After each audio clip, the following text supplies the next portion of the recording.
디아코니아 시스템이 생기게 된 배경이 바로 이 공동근고입니다. 이 디아코니아가 교회에서 운영하는 사회복지 시스템이지만 지금 현재 독일 전체 사회에 소외계층이라든지 복지를 모두 다 그물망처럼 연결하고 있는 사회적 안전망으로 작동을 하고 있어요. 단순히 이 독일만 그러냐? 그렇지는 않고요. 이 루터 교회가 그 강세를 띠고 있는 서유럽 국가에서는 거의 다 그렇습니다. 독일의 그 전체 인구수가 아마 1억 정도, 1억 2천인가 뭐 1억 정도 될 텐데 정확하게 비율이 3등분이 돼 있어요. 3분의 1 개신교, 3분의 1 가톨릭, 3분의 1 무교 및 타종교. 근데 그 3분의 1이라고 하는 개신교를 딱 떼서 보면 루터교회 교인이 약 8, 90% 뭐 이 정도 돼 있고요. 그런데 이제 저 위쪽으로 덴마크나 노르웨이, 핀란드, 아이슬란드 이쪽으로 가보면, 스웨덴 이쪽으로 가보면 아주 압도적으로 전체 국민의 80% 이상이 루터교회 교인입니다. 태어나면서부터 루터교회 교인이에요. 그런데 그 나라에 지금 말씀드린 그 나라들의 공통점이 무엇일까요? 사회복지, 중산층, 인권, 환경 다 이런 거예요.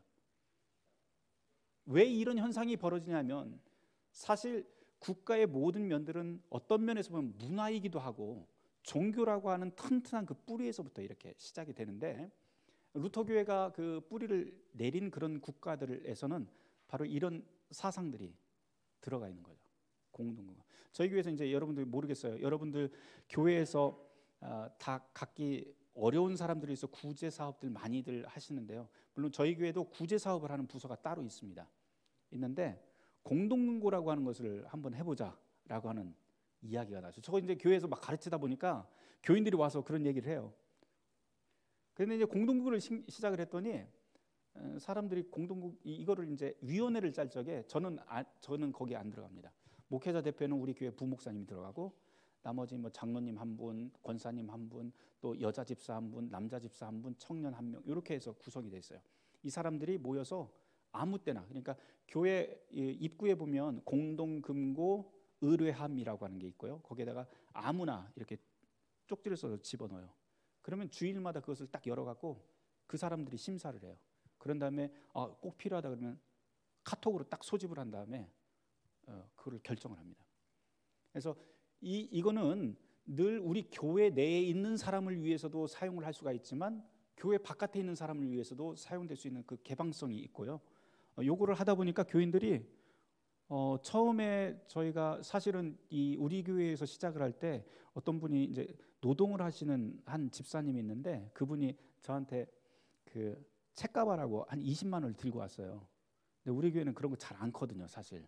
목사한테 막 뭐 갖다 주고 이런 걸 안 하는데 게다가 그분은 참 어렵게 사시는 분인데 20만 원을 들고 왔더라고요. 그래서 목사님 마음대로 쓰시라고 그러면 안 될 것 같아요. 아무리 생각을 해도. 근데 그 전주에 무슨 설교를 했냐면 공동근고 설교를 했었거든요. 그게 딱 생각이 났어요. 그래서 집사님 그러지 마시고 이거 우리 공동근고 한번 씨앗으로 삼아서 시작을 해봅시다. 그런 다음에 그 다음 주에 제가 설교를 하고 그분 이름은 안 되고 이제 공동근고를 시작한다고 시작을 했는데 이게 마르지 않는 샘물이 돼버렸어요. 지금은 진짜로 저도 놀라고 교인들도 놀라요. 그래서 이런 거는 교인들이 좀 교회에서 이 공동근고는 꼭 해볼 만한 참 권장할 만한 그런 일이겠구나 그런 생각을 해봅니다. 이게 바로 이 비텐베르크라고 하는 곳에서 시작이 됐고요. 중요한 거는 이 교회에서 정말 스포트라이트를 받는 건 이제 앞으로 성찬 이야기를 하다가 제가 이렇게 됐는데요. 이거 빨리빨리 해야겠네요. 네.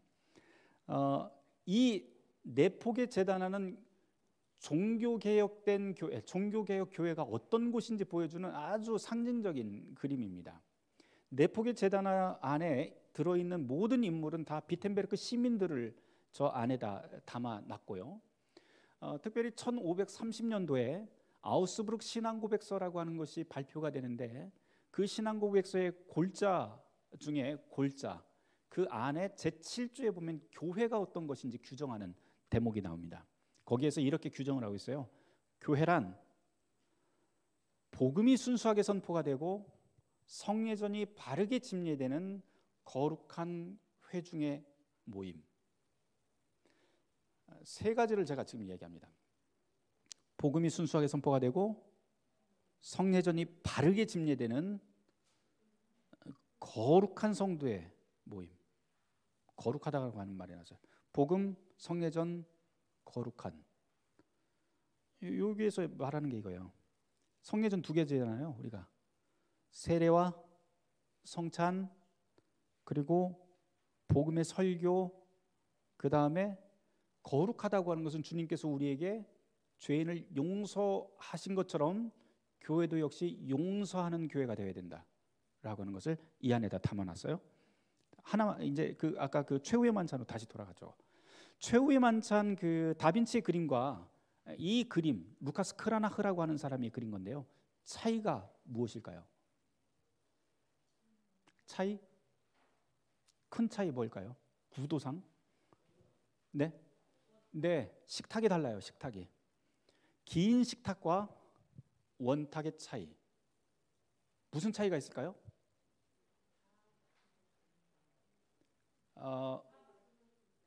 다 마주 볼 수 있다. 네, 좋습니다.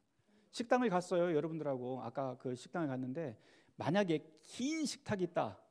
그냥 이렇게 따로따로 떨어져 있는 게 아니고 긴 식탁 하나만 저렇게 덜렁 있다 한다면 여러분들 제일 먼저 식당 딱 들어가서 그게 딱 보이면은 무슨 생각부터 할까요? 어디 앉아야 될지. 그 다음에 생각하는 건 논리적으로 생각할 때 상석은 어디일까? 상석에는 누구 앉아야 돼? 이런 생각이에요. 교인들하고 같이 가더라도 식당에 가면 긴 식탁이 있으면 늘 그 생각을 합니다. 그래서 가장 중요한 상석인 가장 중앙에는 누구를 앉혀요? 목사님이나 아니면 손님이나 뭐 이런 사람들을 가장 중요하다고 생각하는 사람을 그 안에다 앉히고 그 다음에 옆으로 해서 점점점 중요도가 떨어지는 사람들을 앉힙니다. 이게 바로 아까 보았던 다빈치의 최후의 만찬입니다. 다시 말해서 긴 식탁에는 뭐가 있냐면 위계가 있어요.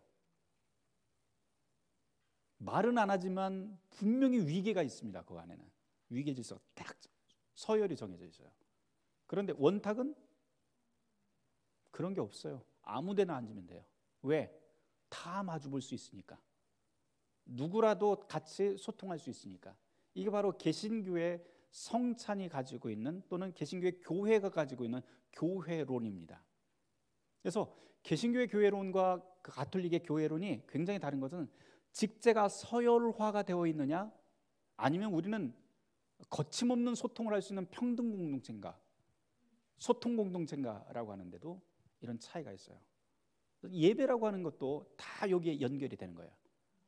우리 예배가 목사 중심의 권위적인 그런 예배인가 아니면 누구라도 참여할 수 있는 그런 시스템인가 이런 것도 좀 고민을 해야 되는 거죠. 저 그림에서 보면 여러 가지를 이야기할 수 있는 저게 이제 만인사제직을 담아 놓았다고도 이야기를 해요. 서로가 함께 소통할 수 있는 공동체. 이거 재밌는 이야기가 많이 있지만 그냥 넘기겠습니다. 세례. 이거 세례 장면인데 세례 장면이 좀 낯선 세례 장면이에요. 유아 세례이긴 한데 낯선 이유가 뭘까요? 여러분들 이 그림 보시면서 네? 세례상, 세례대, 세례조, 세례조라고도 이야기를 하고 세례대라고도 이야기. 돌 세례조인데 너무 크고 너무 깊어요.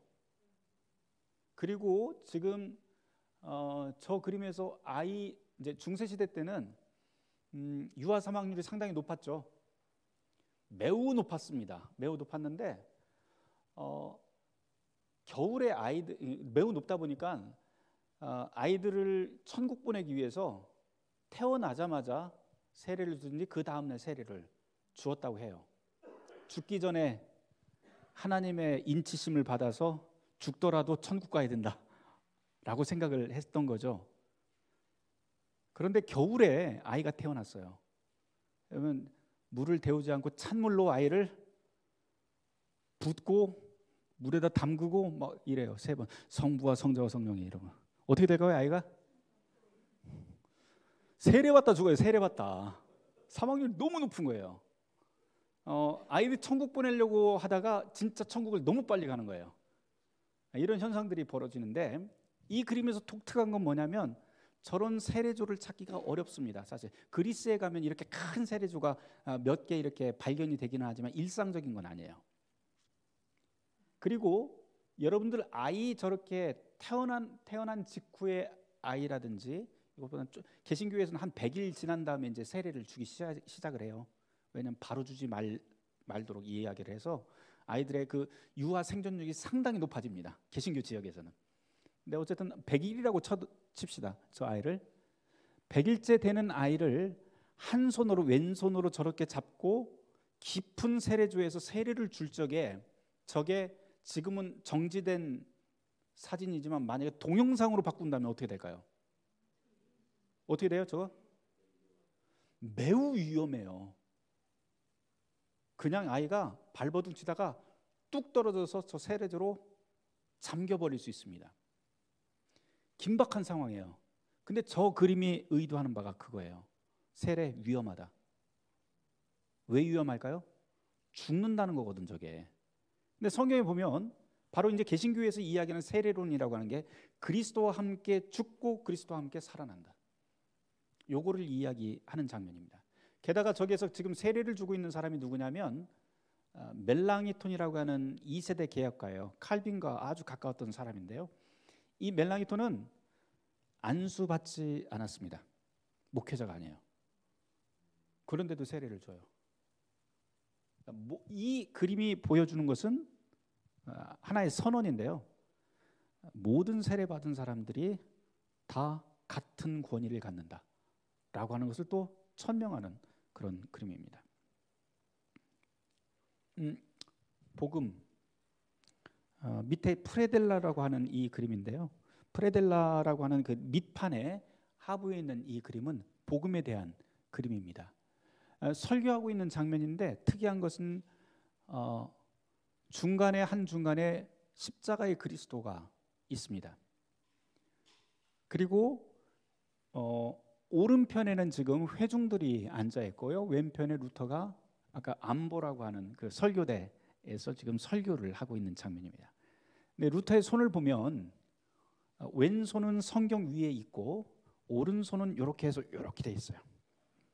이렇게 십자가의 그리스도를 향해서 이렇게 딱 돼 있습니다. 제가 그랬잖아요. 그 모든 제스처에도 다 의미가 있다, 상징이다. 손을 이렇게 하는 거는 아까 뭐라고 했죠? 삼위일체. 이렇게 하는 건 잘 모르겠죠? 참신이요 참 인간이신 예수 그리스도라고 하는 뜻입니다. 이게. 그래서 성경 안에다가, 성경 위에다가 손을 얹고 이렇게 하면서 십자가를 가리키고 있는 것은 다름이 아니라 성경 전체의 내용이 바로 십자가에 달리신 예수 그리스도를 향하고 있다라고 하는 그런 의미가 여기에 있어요. 그래서 루터에게 설교라고 하는 것은 다른 인간의 잡담, 목사의 잡담이나 인생사 뭐 이런 이야기를 하는 것이 아니고 성경에 있는 모든 내용들을 그리스도 예수에게 집중시키는 것, 이것을 복음이라고 그렇게 보았습니다. 그리고 이 그림에서 정말 특이한 것이 있어요. 뭐냐면 회중들의 대부분이, 다는 아니에요. 대부분이 다 설교자를 보지 않습니다. 설교자 대신에 한중간에 있는, 교회 한중간에 있는 십자가에 달린 예수를 바라봅니다. 그렇죠? 네, 잘 보시면 설교자를 안 봐요. 그래서 청중들도 역시 설교자 대신에 바로 우리를 구원하시는 그리스도 예수에게 집중하는 것, 이걸 바로 순수한 복음이라고 보았던 거죠. 게다가 이 그리스도의 십자가를 잘 보시면 십자가는 죽음의 사건인데 세마포가 막 흔들려요. 흩날립니다. 그 뜻은 죽은 게 아니야 라고 하는, 부활을 뜻합니다. 십자가의 죽음은 곧 부활이다, 이런 이중적인 의미를 담아 놓았어요. 또 한 가지, 이 그림이 이야기하고 있는, 오늘 이 시대 한국 교회를 위해서 이야기하고 있는 바도 있는 것 같아요. 뭐냐면 아이가 맨 앞에 있습니다. 아이가, 그렇죠? 여러분들 그 예배라고 할 때 예배라고 하는 것은 주님께서 모두를 다 초대하시는 자리잖아요, 그렇죠?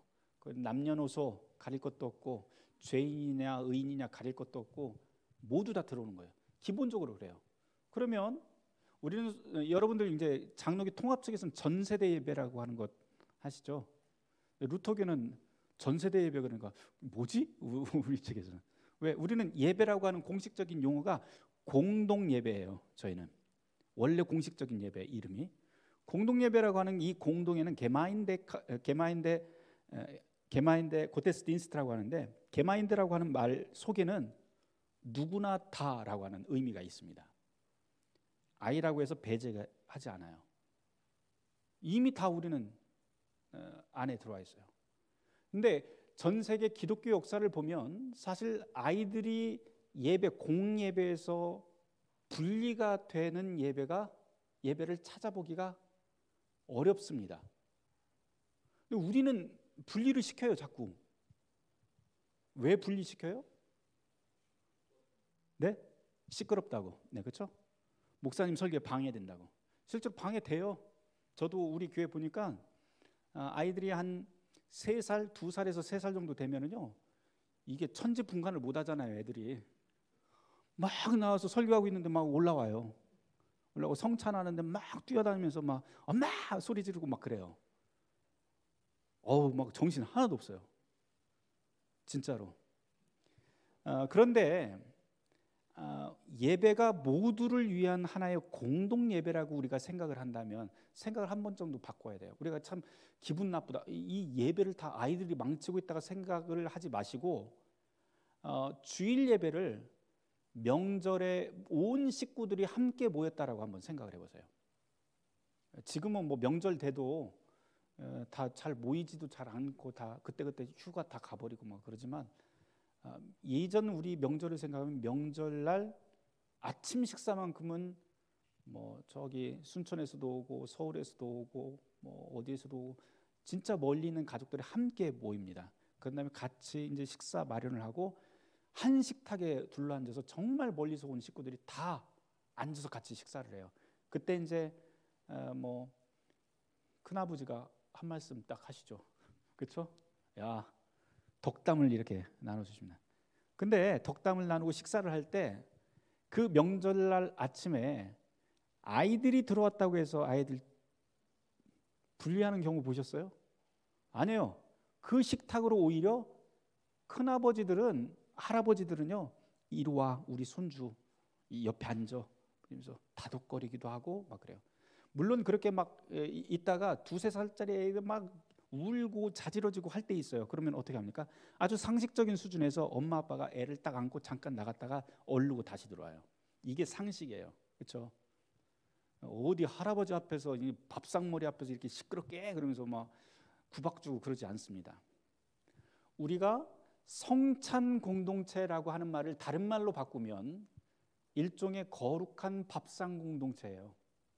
그리고 예배를 말씀과 성찬의 잔치라고 하는 말로 바꿔놓으면 새로운 가족들이 함께 모여서 누구나 다 배제되지 않고 하나 되는 그리스도의 말씀 가운데서 복음 가운데서 하나가 되는 그런 감사의 시간이 됩니다. 일종의 명절날 모든 가족이 모여서 식사를 나누는 그런 시간이 되는 거죠. 그래서 전세대 예배라고 해서 한 달에 한 번 정도 이렇게 하는 것보다는 이거는 우리가 같이 언제든지 함께 하는 것도 좋지 않을까 싶습니다. 자, 이런 말씀을 드리는 이유는 우리 너무 어떻게 보면 이미 다 그 통념적으로 이미 받아들인 것 같아요. 아이들을 분리하는 걸.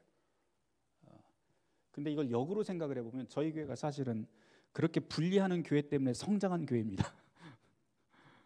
이제 우리 교회 초반에 제가 예전에 이제 페이스북에다 출산 목회라고 하는 글을 썼다가 진짜 그 아이 가지신 분들이 갑자기 막 밀려 들어와갖고 교회가 한 단계 딱 업그레이드된 경험이 있어요.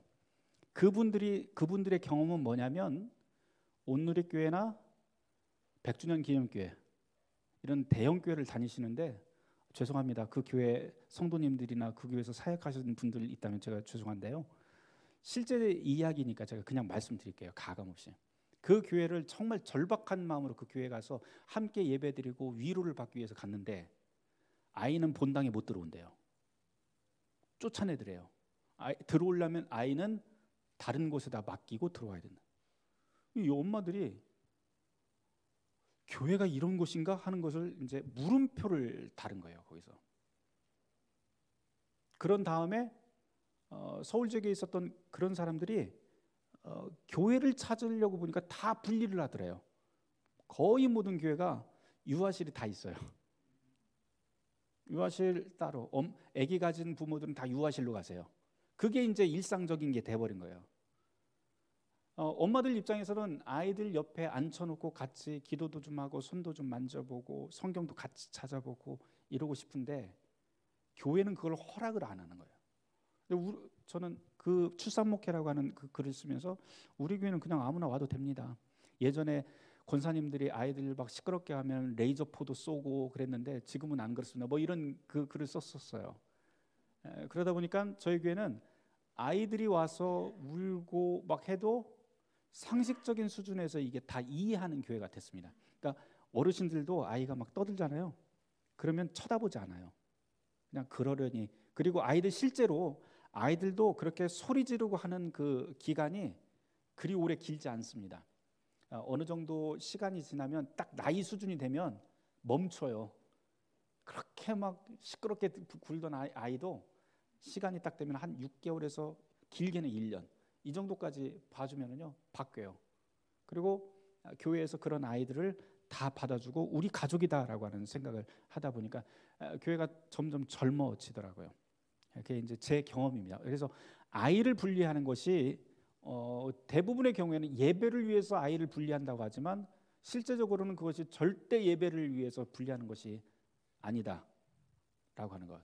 게다가 여러분들 신앙이라고 하는 것, 신앙은요 아이들한테 가르쳐서 신앙이 자라는 거 아닙니다. 신앙은 형성되는 거예요. 신앙은 가르치는 것이 아니고 형성되는 겁니다.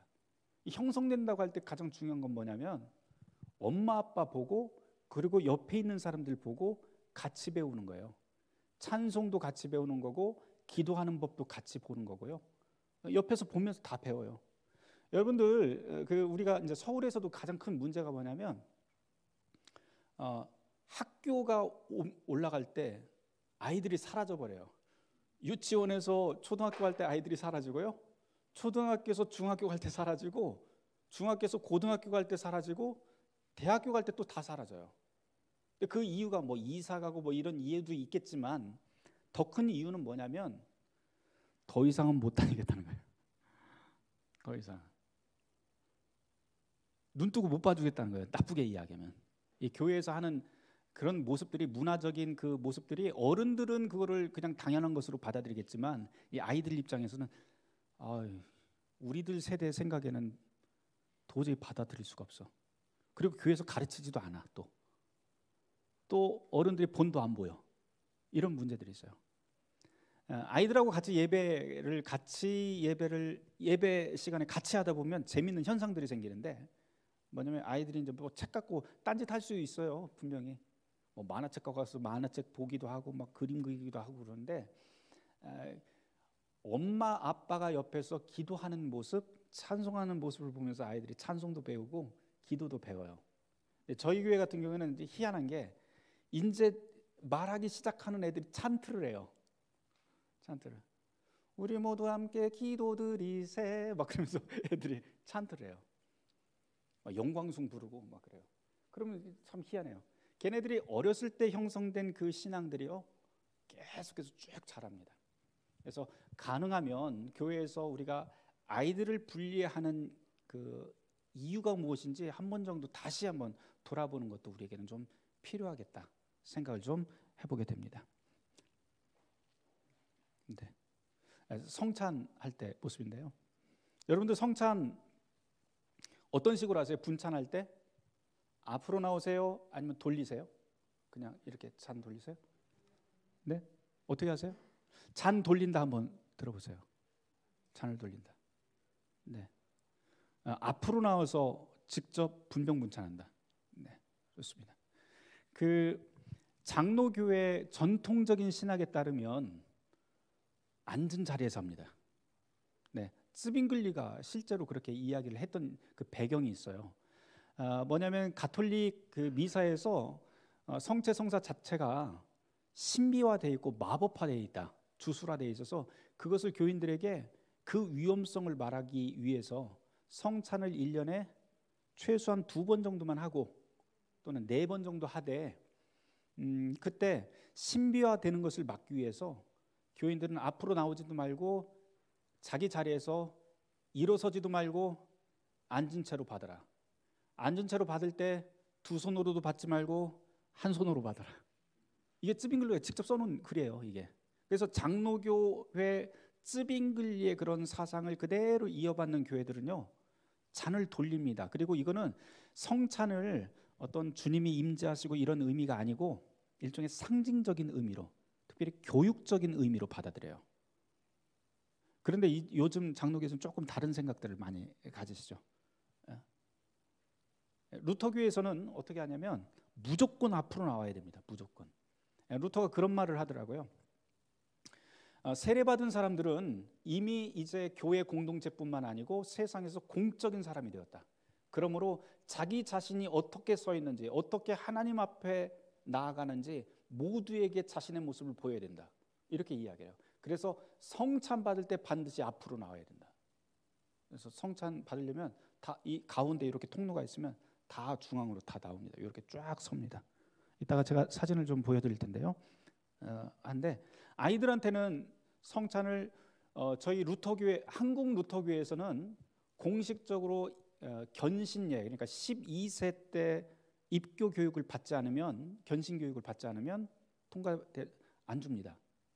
그럼 아이들은 그럼 어떻게 하느냐? 아이들은 요 방식을 해요. 아이들도 다 나옵니다. 엄마 아빠가 다 데리고 나오면, 아이들 조그맣잖아요. 저희도 단이 이렇게 돼 있는데요. 아이들한테 기도를 해주는데, 떡 대신에 기도를 해줘요. 다른 어른들한테는 떡을 다 줘요. 제가 떡을 주고 예배 봉사자인 뭐 장로님이나 권사님이 이렇게 따라오면서 잔을 다 돌립니다. 이렇게 쭉 가요. 아이가 있다. 여기 아이가 있다. 그럼 바로 아이하고 눈을 마주칩니다. 딱 높이를 맞춰요. 그런 다음에 왼손을 머리 위에다가 놓고 그다음에 스프라기스라고 하는 그거 십자 표시를 딱 해줘요. 이마에다. 그런 다음에 축복 기도를 해줍니다. 아이한테. 그러고 일어나서 그 다음 갑니다.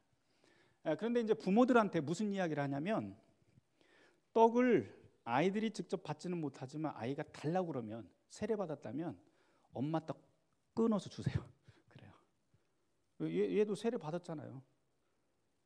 저는 개인적으로는 세례받은 사람은 누구나 다 성찬 받아야 된다라고 하는 입장인데, 우리 교단 공식적인 입장은 견신이 받기 전까지는 주지 않는다. 그것도 역시 교육이다, 신앙의 교육이다, 이렇게 설명을 합니다. 그래서 아이들이나 엄마들이 왜 아이들에게는 직접적으로 성찬을 주지 않습니까? 그러면은 기다리는 것도 신앙의 교육입니다라고 그렇게 설명을 해드려요. 그러면서 아이한테 조금만 더 커, 기다려. 그러면 네, 그래요. 그리고 1년에 한두 번 정도는 제가 공식적으로 설교단이든 아니면은 광고 시간에 이야기를 합니다. 아니면 성찬 직전에 오늘은 어린이 주일입니다. 그래서 어린이들에게도 제가 오늘 성찬을 함께 나누겠습니다. 그러니까 아이들도 다 받을 수 있도록 해주세요. 그러면 또 아이들 좋다고 나가고 막 받아요. 또 받으면 막 이거 받았다 막 그러면서 그러면서 그래요. 아이들한테 성찬의 귀함을 이제 알리는 방법 중에 하나인데요. 이 성찬을 이런 방식으로 하면 저희 교회 몇몇 가정은요, 교회에 그냥 방문을 했다가 탐방 왔다가 아이들한테 그렇게 목회자가 무릎을 꿇고 눈을 맞추고 축복 기도해주고 하는 그 모습을 보고 그냥 막 울어요. 아이가 있으면, 아이가 이렇게 서 있잖아요. 그러면은 서 있으면 부모가 이 뒤에 딱 섭니다. 그러면은 목회자는 여기서 무릎 꿇고 아이하고 눈을 마주치는 이 모습을 보면서, 아, 이 교회는 아이들에 대한 그런 존중이 있구나 라고 하는 것을 그냥 그 모습 하나만으로 다 보는 거예요. 그러니까 부모들이 아이들을 이 교회에다가 맡겨도 되겠다, 충분히. 그래서 그냥 그날 와서 막 등록하겠다고 막 그래요. 근데 이제 저희 교회는요, 등록하겠다고 하면 제가 등록하지 말라고 그래요. 등록하지 말라고 그러고, 저희 교회 그 교회 구성원들의 한 80%는 다 이제 새신자들인데, 대부분의 교인들은 다들 가나안 성도들입니다. 한 1년에서 2년 정도 교회를 안 나가다가 오시는 분들. 특별히 그분들의 특징 중에 하나는 이전 교회에서 굉장히 열심히 하시던 분들이에요, 다. 그런데 상처받고, 일하다가 상처받고 탈진하고 그랬다가 교회를 안 나가기로 아주 독하게 마음을 먹었는데, 신앙이라고 하는 것이 그렇게 그냥 없어지는 게 아니잖아요. 오고 싶은 거예요. 그래서 교회를 찾아요. 서울에 그런 분들이 꽤 많아요. 장철근 목사님은 불신자 대상으로 이렇게 목회를 하셨다고 했는데요, 저는 조금 다르게 가나안 성도를 위한 목회를 합니다. 네. 수평이동 대신에 가나안 성도. 교회마다 또는 목회자마다 각자의 소명들이 다 달라요. 우리는 그 교회가 추구하는 바라든지, 또 하나님께서는 또 그런 식으로 우리에게 또 달란트들을 주신 것 같아요. 어쨌든 저희 교회 그렇게 오신 분들 한 2, 3년 동안 교회를 안 나가다가 나오셨는데, 이게 바로 교회가 해야 될 일들, 또 우리가 이제껏 무슨 개혁신앙 뭐 이런 거 주구장창 이야기를 하고, 그분들 평신도들 공부 굉장히 열심히 하거든요. 책도 많이 읽고 주구장창 얘기했는데 교회에 오면 전혀 그게 통하지 않는 교회, 그럼 당연히 나갈 수밖에 없어요. 버티지를 못해요, 젊은 사람들은. 그래서 그 신학이 예배 또는 행정 또는 조직 체계 이런 데서 작동이 되고 있는가라고 하는 걸 목회자들은 늘 점검을 해봐야 됩니다, 스스로를. 특별히 이 예배에서도 그런 것이 가능합니다. 참고로 방금 전에 그 아이는 제 딸이에요. 네. 네. 지금은 이제 뭐 커갖고 그런데요. 자, 성찬 이야기 했으니까 성찬에 대한 의미. 우대라고 하는 작가의 작품입니다. 성찬이란 도대체 어떤 걸까라고 하는 건데요. 앞에서는 뭐 여러 가지 이야기했지만 프리츠폰 우대의 이 그림을 보면 또 성찬에 대한 의미도 하나 더 생각을 해볼 수가 있을 것 같습니다. 이 프리츠폰 우대는 특별히 가난한 가정들을 많이 그리던 사람인데, 이 그림에서 특이한 것들이 참 많아요. 보면 예수님이 지금 이 가난한 가정에 아주 먹을 게 없어요. 식탁을 보면 기껏 해봐야 빵 한 조각에다가 희멀건 죽도 이만큼 희멀건 해갖고 큰 통에다가 그냥 해갖고, 요거 죽 하나만, 반찬 뭐 이런 것도 없어요. 그냥 치즈 뭐 이런 것도 없어요. 죽과 빵 하나.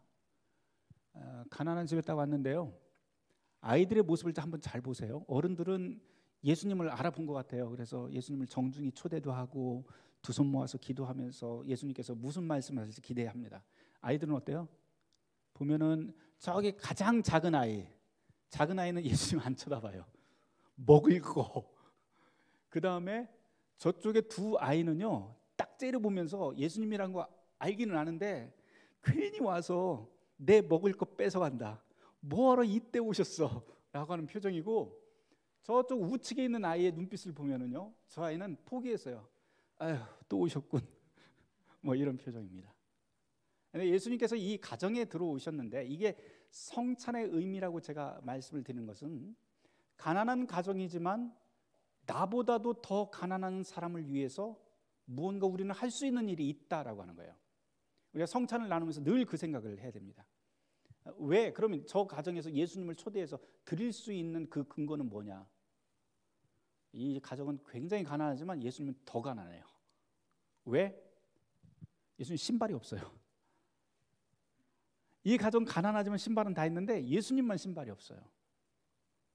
우리는 늘 생각해야 되는 게, 예수님을 도대체 우리는 어디서 발견할 것인가?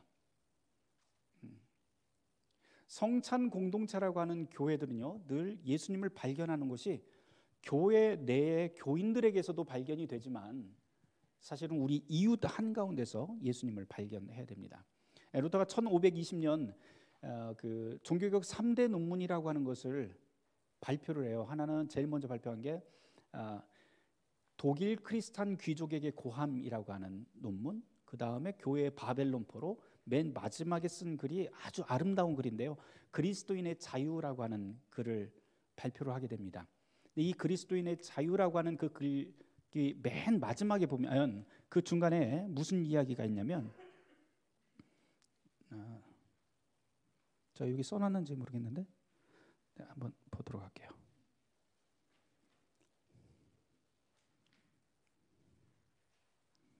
자, 한번 너무 뒤로 가는데. 네.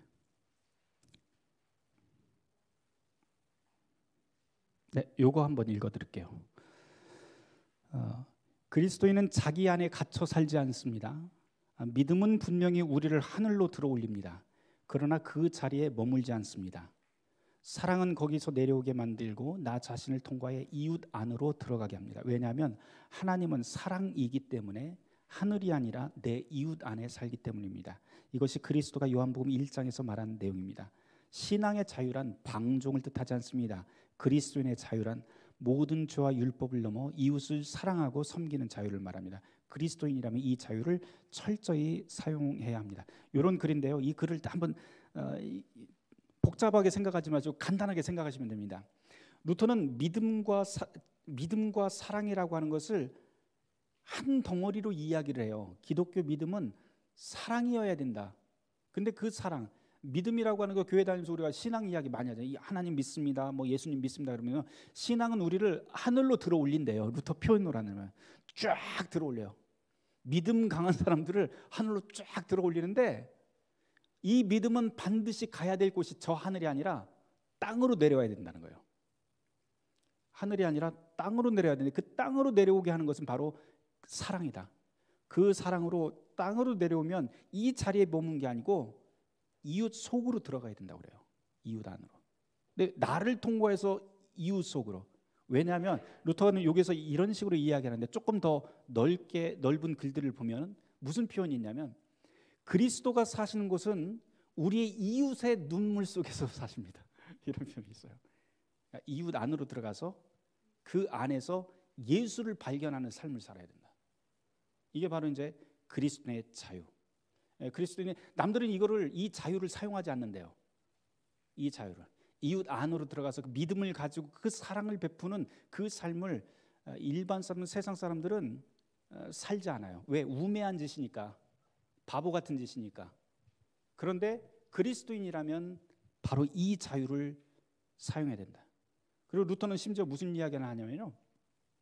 우리가 누군가를 구제할 적에 우리는 보통 내가 이렇게 구제해주면 저 사람이 어떻게 되겠지, 또는 뭐 성장하겠지, 내가 저 교회를 도와주면 나중에 나한테 어떻게 돌아오겠지, 우리 교회한테 어떤 유익이 있겠지, 저 선교사를 도와주면 나중에 어떤 유익이 있겠지. 늘 우리는 돌아올 것들을 계산을 해요.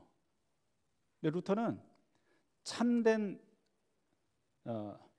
하나님의 일이라고 하는 것은 우리의 보상이 돌아오지 않는 곳으로 던지는 것이다. 이런 표현을 씁니다. 그게 사랑의 일이라고 이야기를 해요. 우리의 보상이 돌아오지 않을 곳으로. 네. 갑자기 생각이 나서 그 얘기했습니다. 27분. 네. 제가 10분만 더 이야기할게요. 우리 교회 이야기만 잠깐 하도록 할게요. 창조적 예배 뭐 이런 건데요. 사실은 창조적 예배 제가 여러분들한테 뭐 말씀드릴 내용은 별로 없을 것 같습니다. 왜냐하면 각 교회마다 다 창조적으로 다 하고 있는데 뭐 굳이 뭐 우리 교회까지. 네. 저희 교회 주보예요. 그냥 예시로만 보여드리는 겁니다. 우리 교회 주보인데 우리 교회 주보는 교인들이 함께 만들었고 또 주보가 52주가 함께 다 다른 그림이 들어갑니다. 그날 우리는 교회력을 사용을 하는데 예정 통합이니까 교회력 사용하시는 교회 많이 하실 거예요. 교회력을 사용할 때 그 교회력이라고 하는 것은 하나의 메시지로 다 통과가 됩니다. 근데 그 메시지에 따라서 그림을 결정을 하고 그 다음에 주보를 만들어요. 그래서 교인들이 딱 보면 제일 먼저 와서 해야 될 일 뭐냐 그러면 교인들한테 미리 이제 교육을 시킨 건 제일 먼저 들어와서 해야 될 일은 누구 왔는지 쳐다보고 잡담하고 그게 아니고 제일 먼저 우리는 헌금함이 저쪽 뒤에 있거든요. 그러면 들어와서 제일 먼저 서서 들어오자마자 서서 기도를 하세요. 그래요. 서서 기도를 한다. 서서 기도하는 것과 앉아서 기도하는 것 여러 가지 방법이 있겠지만 전례교회에서 서서 기도한다고 하는 것은 가장 기본적인 경외의 자세입니다.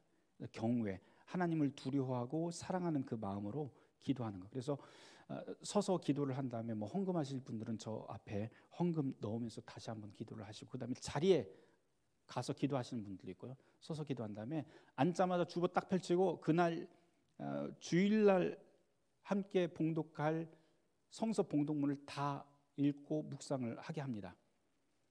그런 다음에 예배를 준비하게 만들어요.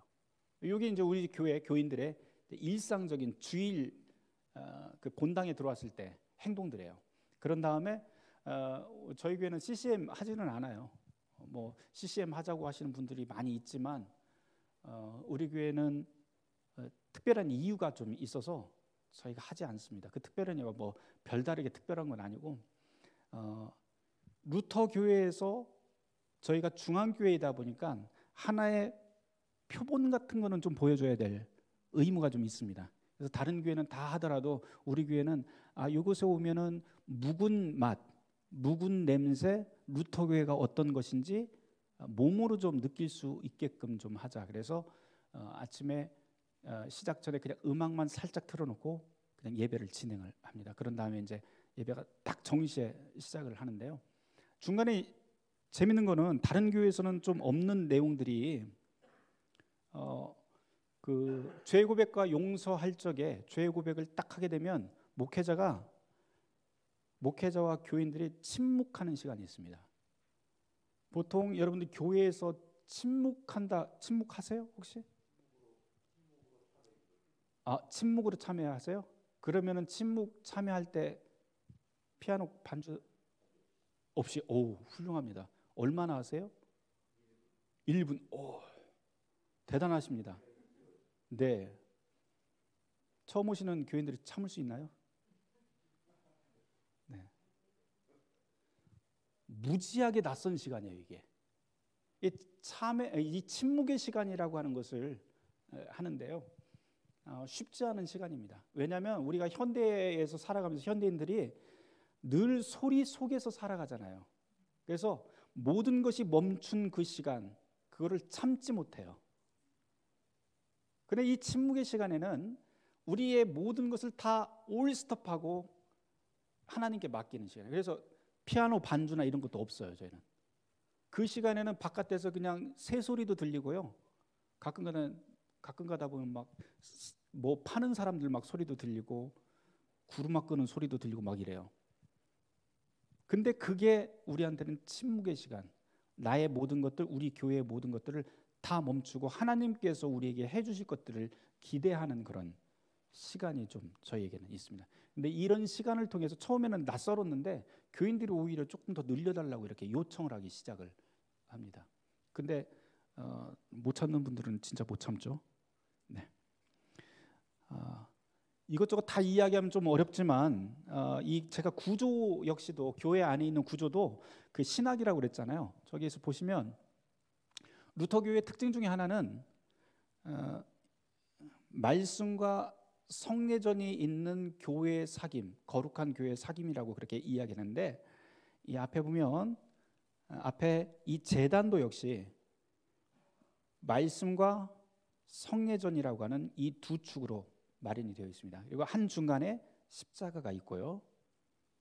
그리고 앞에는 배너들이 있는데 이 배너들은 모두 다 교회력 또는 그 주일 성서 본문에 따른 그런 배너를 준비를 합니다. 여기 있는 맨 앞에 있는 이 배너 같은 경우에는 교인들이 직접 만든 것들이에요. 다 수작업을 해서. 그래서 다른 교회에서는 그 어르신들 뭐 여러 가지 신앙 프로그램들 많은데 저희 교회에서는 기껏해야 앉아갖고 배너 만들기 뭐 이런 거 앉아갖고 바느질하면서 과자 갖다 놓고 먹고 막 그러면서 이런저런 얘기 수다 떨고 그런 다음에 하나가 딱 나와요. 뚝딱 뭐 이런 식으로. 근데 이게 굉장히 도움이 많이 되더라고요. 오래전부터 이걸 해왔는데요. 그러면서 이거는 이제 부활절 때 초코파이가 아니고요. 이거는 돌무덤이 열리는 그런 상황들 뭐 이런 겁니다. 그래서 흰색으로 다 통일이 되어 있는데 말씀과 성찬의 교회, 다시 말해서 설교와 성찬 그리고 세례대 있는 교회들 못 보셨죠? 둘 다 말씀의 식탁입니다. 하나는 선포되는 말씀의 식탁이고요, 하나는 보이는 말씀의 식탁입니다. 이게 이제 성찬 세례대인데요. 이거 운반이 가능합니다. 이렇게 딱 한 사람이 들어갔고 세례식이 있을 적에는 앞으로 나와요. 저희는 앞으로 나온 다음에 이 앞에서 세례식을 합니다. 성인 세례 주기도 하고 아이들 유아 세례 같은 경우에는 부모님들 나오라고 한 다음에 제가 아이들 부모님이 이렇게 앉고 있으면 이렇게 앉고 있으면 제가 이제 성부와 성자와 성령의 이름을 우리 예배 의식서에 따라서 그 세례를 줍니다. 그런 다음에 아이를 제가 빼서요. 그런 다음에 여기를 한 바퀴를 돌아요. 보시라고 막 그러면서 아이들 세례 줄 때 막 울고 난리예요. 근데도 이게 축제예요. 일종의 너무 좋아요. 또 그 세례 받은 아이들에게 저희는 이제 초를 주는데 초가 가진 의미들이 많이 있죠.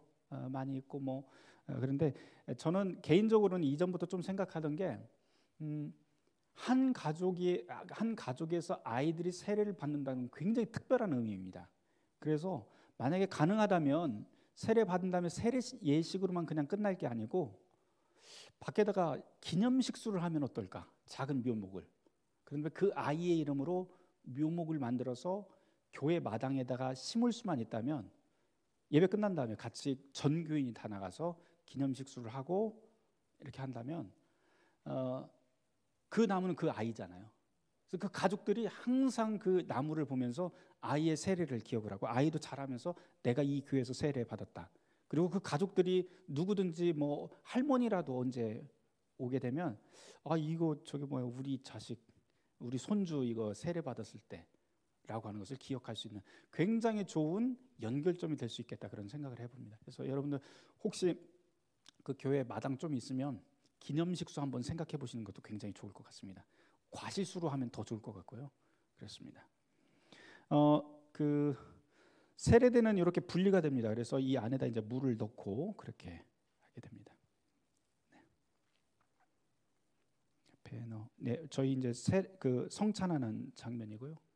시간이 다 되어서 제가 45분까지만 하고 마치겠습니다. 그 교회 그 개혁에 대해서 이야기를 많이 하는데 특별히 이제 루터가 교회 개혁을 하면서 예배의 개혁 안에서 특별히 기도의 개혁을 참 많이 이야기를 합니다. 교회 공예배 시간에 이제 여러분들 대표기도 많이 하시잖아요.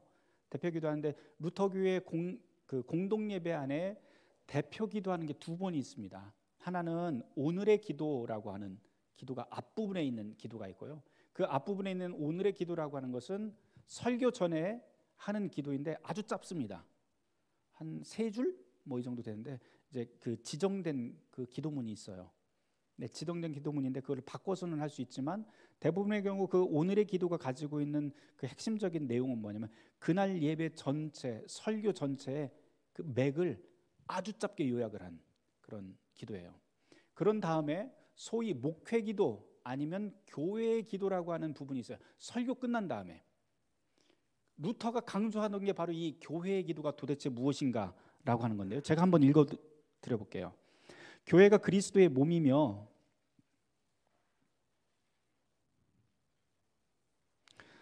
기도하는 집이라고 하는 이유는 교회가 기도해야 할 이유를 분명히 보여줍니다.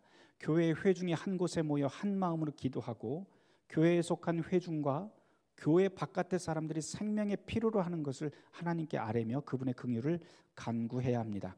교회의 기도는 언제나 이웃의 아픔을 내 교회 공동체의 아픔으로 공감하고 그리스도를 신뢰하는 확신 가운데 기도해야 됩니다. 이런 기도가 없다면 차라리 예배 자체를 없애버리는 게 낫습니다. 만일 교인 모두 다 각자의 유익만 구하는 기도만 하고 다른 사람을 위한 마음씀이 없다든지 다른 사람들의 궁핍을 염려해 주지 않는다면 우리가 기도하는 이 집에 함께 모일 이유가 어디 있겠습니까? 교회의 이름으로 함께 모인다는 것은 우리가 공동의 기도를 하고 회중 전체를 위해서 기도해야 한다는 것을 의미합니다. 자기 자신을 위해 사소한 이것저것을 구하고 하나님이 미워하시는 이기적인 기도 외에 아무것도 없을 때 그런 기도를 두고 어떻게 이웃에게 도움을 주는 선한 하나님이 받으실 만한 교회의 기도가 될 수 있으며 그것을 두고 어찌 거룩한 날 모인 회중이 하는 일이라고 할 수 있겠습니까? 교회를 반대하는 모든 일에 대항하여 싸우는 가장 힘센 일은 교회의 기도입니다. 땅 위에 세워진 교회가 할 수 있는 가장 큰 일입니다. 이 일보다 더 큰 일은 아무것도 없습니다. 이것을 성령은 잘 알고 있습니다. 하지만 우리는 이런 교회의 공동 기도를 자꾸 외면하고 막아버립니다. 저는 여러분을 기쁘게 교회 건축에 참여시킬 수도 있고 많은 재산을 교회 기관에 바치게도 할 수 있고 노래하고 책을 읽으며 재미있게 만들 수도 있고 많은 예배에 참여하게도 할 수 있습니다. 이런 일들은 우리를 기쁘게 만듭니다. 하지만 이런 일을 하면서 우리의 의무를 다한 것으로 착각할 수 있습니다. 거기서 가장 큰 문제는 이런 일을 하면서 과시하느라고 정작 해야 할 교회의 기도는 잊혀버리고 효력 있고 열매가 풍성한 기도는 죽어버리고 만다는 점입니다. 기도가 시들해지면 우리는 절대 성령이 하시고자 하는 일을 이룰 수가 없게 되고 저항의 힘을 가질 수 없습니다. 하지만 우리가 함께 기도한다면 비록 움막이나 누추한 오두막이라고 해도 우리를 대적하는 이들은 기도 없는 대성당보다 훨씬 더 이곳을 두려워하게 될 것입니다. 우리가 모이는 건물이 문제가 아닙니다. 우리가 하나 되어 하나님 앞에 드리는 진정한 교회의 기도, 오직 이 기도만이 문제입니다 라고 이야기를 해요. 그러니까 루터가 이제 공예배 시간에 기도해야 될 그 기도의 내용을 아주 짧게 이야기하면 나만을 위한 기도, 거기에서 머물면 안 된다. 교회 공동체를 위한 기도, 거기서 또 머물러서는 안 된다. 교회의 기도라고 하면서 세상을 위해서 또는 우리 교회가 이 땅에서 해야 될 일들, 누군가를 위해서, 이웃을 위해서 해야 될 일들을 함께 마음을 가지고 함께 기도하는 일들, 이게 바로 교회의 기도고 교회가 반드시 해야 될 일이라고 이야기를 해요. 근데 이제 대부분의 그 당시 16세기 교회에서는 기도를 한다고 하면서도 늘 나 자신의 구원, 또 우리 교회, 우리 가족, 여기에 머무는 거죠. 루터는 교회의 기도라고 하는 것, 특별히 예배 안에서 기도하는 것은 그 담장을 넘어서는 기도가 되어야 된다라고 이야기를 합니다. 이게 파송은 이야기를 했었고요. 아까 그리스도의 자유. 네, 40분이 됐네요. 준비한 게 많이 남아 있는데 여러분하고 같이 이야기를 하는 게 훨씬 더 좋을 것 같습니다. 그래서 제가 제 이야기는 여기서 마치도록 하겠습니다. 여러분의 질의응답 받도록 하겠습니다. 감사합니다.